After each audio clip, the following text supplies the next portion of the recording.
ಬದುಕಿದ್ದಾಗ ಒಂದು ಗುಲಾಬಿ ಕೊಡಬಾರದೆ? ಇದು ಅಮೆರಿಕದಲ್ಲಿ ನಡೆದ ನಿಜ ಜೀವನದ ಘಟನೆಯಂತೆ. ಆ ಗಂಡ ಹೆಂಡತಿ ಇಬ್ರು ಪ್ರೀತಿಸಿ ಮದುವೆಯಾದ್ರು. 20 ವರ್ಷಗಳ ಕಾಲ ಹೇಗೋ ಏನೋ ಗಂಡ ಹೆಂಡಿರಂತೆ ಜೀವನ ನಡೆಸಿದ್ರು.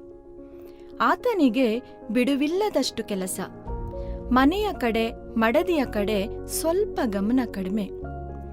ಇದ್ದಕ್ಕಿದ್ದಂತೆ ಒಂದು ದಿನ ಹೆಂಡತಿ ಕೇಳಿದ್ಲು, ನಾನು ಇಂದೇ ಸತ್ರೆ ನನ್ನ ಅಂತ್ಯಕ್ರಿಯೆ ಹೇಗೆ ಮಾಡ್ತೀರಿ?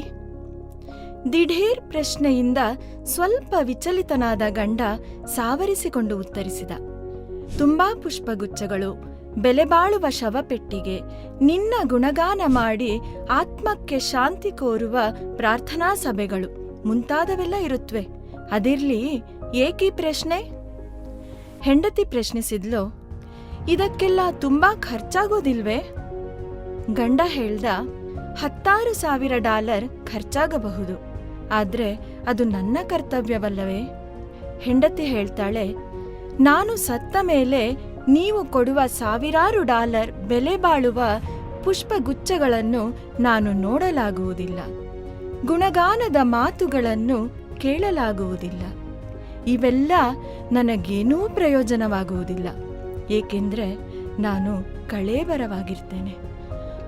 ಅದರ ಬದಲು ನಾನು ಬದುಕಿರುವಾಗಲೇ ಒಂದು ಗುಲಾಬಿ ಹೂ ಕೊಡಬಾರದೆ? ಒಂದು ಪ್ರೀತಿಯ ಮಾತು ಆಡಬಾರದೆ?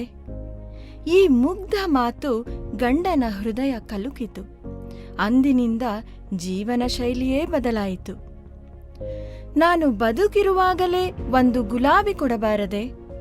ಒಂದು ಪ್ರೀತಿಯ ಮಾತು ಆಡಬಾರದೆ ಎಂಬ ಪ್ರಶ್ನೆ ಕೇಳಿಬರುತ್ತಿರುವುದು ಅಮೆರಿಕದಲ್ಲಿ ಮಾತ್ರವೇ ಅಲ್ಲ, ನಮ್ಮ ದೇಶದಲ್ಲಿ, ಊರಿನಲ್ಲಿ, ಮನೆಯಲ್ಲೇ ಇಂತಹ ಹಲವಾರು ಪ್ರಶ್ನೆಗಳು ಕೇಳಿಬರುತ್ತಿರಬಹುದು. ಆದರೆ ನಮಗೆ ಕೇಳಿಸದೇ ಹೋಗಿರಬಹುದು. ಅವರು ಸತ್ತ ಮೇಲೆ ದೊಡ್ಡ ಫೋಟೋ, ಅದಕ್ಕೊಂದು ಹಾರ, ಸಂತಾಪ ಸೂಚಕ ಸಭೆಗಳು, ಅವರ ಅಮೂಲ್ಯವಾದ ಸೇವೆಯ ಬಗ್ಗೆ ಭಾಷಣಗಳು, ನಿಮಿಷಗಟ್ಟಲೆ ಮೌನ, ಕೊಡಗಟ್ಟಲೆ ಕಣ್ಣೀರು, ಇವೆಲ್ಲ ನಿಷ್ಪ್ರಯೋಜಕ. ಯಾಕಂದ್ರೆ ನಿರ್ಜೀವ ಕಳೇಬರಕ್ಕೆ ಇದಾವುದರ ಪರಿವೆಯೂ ಇರುವುದಿಲ್ಲ.